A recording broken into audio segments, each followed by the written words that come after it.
उनकी बुद्धि भ्रष्ट हो गई है, भगवान को सद्बुद्धि दे। और लालू यादव जो चारा घोटाले में जेल रहे हैं और अब सजा भी गए हैं, वो गलत बयान देते रहते हैं। सर, लालू यादव जी का दिमाग काम नहीं कर रहा है। लोकतंत्र की हत्या की साजिश करता है तो उसको कभी माफ़ नहीं किया जाए, चाहे कोई हो। केंद्र सरकार ने पॉपुलर फ्रंट ऑफ इंडिया के ऊपर अगले 5 साल के लिए बैन लगा दिया है। बैन लगाने के बाद लगातार राजनीतिक गलियारों में शोरगुल शुरू हो गया है। लगातार राजनीतिक बयानबाजी हो रही है। राष्ट्रीय जनता दल के अध्यक्ष लालू यादव ने इस बार राजनीतिक बयान देते हुए कहा है कि पीएफआई पे जो बैन लगाया गया है, इस बैन के बाद राष्ट्रीय स्वयं संघ यानी कि आरएसएस के ऊपर भी बैन लगाना चाहिए। इस वक्त हम लखनऊ के हजरतगंज में खड़े हैं, जहां पर हम लोगों से बात करेंगे कि आखिर राजनीति में होती इस बयानबाजी को लेकर वो क्या कुछ सोचते हैं और वो आज न्यूज़ चैट के कैमरे पर क्या कुछ कहना चाहते हैं। पीएफआई पे केंद्र सरकार ने जो बैन लगाया है, उसके बाद लालू यादव का एक बयान आया है जिसमें उन्होंने कहा है कि पीएफआई के बाद अब आरएसएस पे भी बैन लगा देना चाहिए। इसे कैसे देखते हैं आप? लालू यादव जी की एज ज़्यादा हो गई है, उनको समझ में अब कम आता है। वो थोड़ा मंदबुद्धि के शिकार हो गए, तभी ऐसी बात वो बोल रहे हैं। और उनकी जब सरकार थी, जब वो रेल मंत्री थे, 10 साल सरकार चलाए हैं, तब उनको आरएसएस पे बैन लगाना नहीं चाहिए था, अगर उनको कुछ गलत लग रहा था। आज जब सत्ता में भाजपा है, वो विपक्ष में बैठे हैं, तो ऐसे अनर्गल आरोप लगा के पीएफआई से उसकी आरएसएस की तुलना करना, जो कि एक राष्ट्रवादी और राष्ट्रीय सोच की एक संस्था है, उसके ऊपर बैन लगाने का काम करना, इसका मतलब उनकी बुद्धि भ्रष्ट हो गई है। भगवान को सद्बुद्धि दे, जल्द ही वो अपने स्वास्थ्य को लाभ पाएँ। क्या कुछ कहना चाहेंगे? आरएसएस जो है राष्ट्रवादी संगठन है, जो भारत के विश्व बनाना था, और जो पीएफआई है, ये अपने को अल-कायदा आतंकवादी संगठन है। इस पर जो बैन लगाया है भारत सरकार ने, बहुत ही अच्छा काम किया है और पूरी तरह से जड़ से नाश कर दिया। मैं ऐसा और लालू यादव जो चारा घोटाले में जेल रहे हैं और अब सजा भी गए हैं, वो गलत बयान देते रहते हैं। लेकिन सर, कई बार जो आपका कई बार देखने को मिला है कि जो सत्ता पक्ष का विपक्ष है, वो लगातार ये कहता आ रहा है कि आरएसएस धार्मिक भावनाओं को आहत करता है। आरएसएस कभी भी किसी भी पूजा पद्धति का विरोध नहीं करता है। वो भारत के राष्ट्र के उत्थान के बारे में सोचता है कि भारत माता के रूप में पूजा करें। पूजा पद्धति से किसी को विरोध नहीं है, आप कैसे, लेकिन राष्ट्र पहले सर्वोपरि है, बाद में धर्म है। जो आरएसएस है, राष्ट्र को सर्वोपरि मानता है, मेरा इतना मानना है। जी, लालू यादव जी ने बयान दिया है, कहा है कि आरएसएस पर बैन लगाना चाहिए पीएफआई के बाद में। कुछ कहना चाहेंगे? आरएसएस पे, राष्ट्रीय स्वयंसेवक संघ पे बैन लगा देना चाहिए, जिस तरह पीएफआई भी लगाया गया उसी तरीके से। नहीं, बैन लगाने की कोई आवश्यकता नहीं है, क्योंकि धार्मिक कार्यों में रुचि लेते हैं और तो कोई ऐसी बात रहती नहीं है। कई बार जो है विपक्ष कहता आ रहा है कि जो आरएसएस है वो धार्मिक भावनाओं को आहत करता है। हम लोगों ने तो कभी ऐसा नहीं सुना है, ऐसी तो कोई बात नहीं आती है।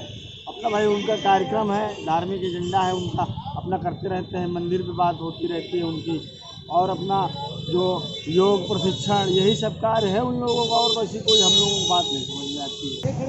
ये मैं इतना कहूँगा कि उम्र के ढलते पड़ाव पर लालू यादव जी का दिमाग काम नहीं कर रहा है। देश में आरएसएस एक ऐसा संगठन है जो आज हिंदू धर्म और हिंदुत्व को जीवित रखा है, और जिस दिन इस देश से हिंदुत्व मिट जाएगा, उस दिन जो है इस देश के ऊपर आपको वही बाबर और हुमायूं की व्यवस्था परंपरा स्थापित हो जाएगी। मुझे लगता है कि लालू यादव जी को अपने दिमाग का इस पर इलाज कराना चाहिए, और कांग्रेस के जो युवराज हैं, जिनको लोग युवराज कहते हैं, भारत एक लोकतांत्रिक देश है, देश में लोकतांत्रिक व्यवस्था में कोई युवराज नहीं होता है, तो राहुल गांधी को भी इस चीज़ का सीखना चाहिए। और पहले तो सोनिया गांधी जो उनकी माँ है, उनको भारत की नागरिकता दिलाना चाहिए, उसके बाद आरएसएस को उंगली उठानी चाहिए। लालू यादव जी के जो बयान है, इसके बाद क्या आपको लगता है कि कुछ राजनीति में भी उछल पुछल होगी?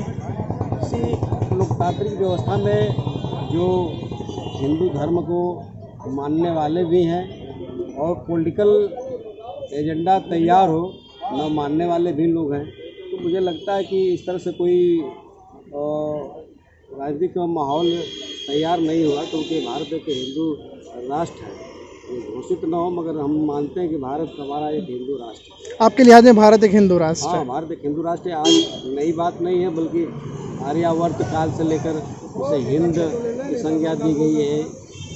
आर्यावर्त कहा गया है तो इस देश को एक आर्यावर्त के रूप में देखा जाता है कि हिंदुत्व देश है, या राष्ट्रवादी विचारधारा वाला देश है, या क्या कुछ कहना चाहेंगे? आप युवा हैं और इस तरह के बयान जब सुनते हैं तो क्या कुछ कहेंगे इस पर? किस तरह से देखेंगे इसको? विरोध करना ये गलत बात है। आरएसएस युवाओं को देश के प्रति जागरूक करता है और हिंदुत्व के प्रति जागरूक करता है।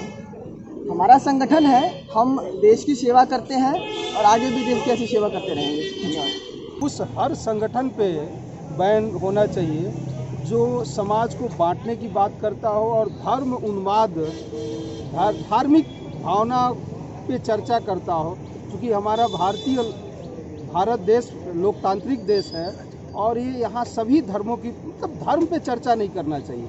जो भी इस तरह की बात करता है, धार्मिक उन्माद फैलाने की बात करता है, उस हर संगठन पे, चाहे वो एफआई हो, चाहे आपका आरएसएस हो या अदर भी हो, सब पे लगना चाहिए जो धार्मिक उन्माद की बात करता है। देश के अंदर कई सारे ऐसे जो धरना प्रदर्शन के नाम पे हिंसा हुई, उनमें भी पीएफआई का जो नाम है वो आता रहा है। देखिए, अब ये तो ये जांच का विषय है। देखिए, आजकल का जो ट्रेंड चल रहा है, भारतीय लोकतंत्र का चौथा स्तंभ आप हैं और आप भी कहीं ना कहीं कटघरे में खड़े हो रहे हैं कि आप भी अपनी निष्पक्षता को नहीं दर्शा रहे हैं।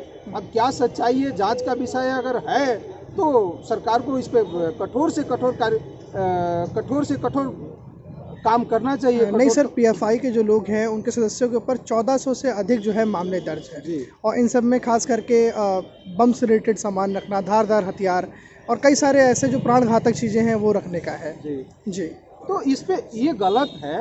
इसी पे तो मैं कह रहा हूँ कि भारत सरकार को, गृह मंत्रालय को इस पे कठोरतम कार्रवाई करना चाहिए। अगर इस तरह का कोई भी, अगर मैं भी रखता हूँ और देश के खिलाफ कोई भी काम करता हूँ, चाहे किसी भी संगठन से हो, तो मुझे मेरे संगठन को भी बैन करना चाहिए और मुझे भी सजा देना चाहिए। अगर इस तरह का कोई भी काम करता है, भारत के लोकतंत्र की हत्या की साजिश करता है, तो उसको कभी माफ़ नहीं किया जाए, चाहे कोई हो, मेरा भाई ही क्यों ना हो। कोई भी संगठन जो धार्मिक भावनाओं को आहत करता है उसको ऐसा नहीं करना। बिल्कुल। जी।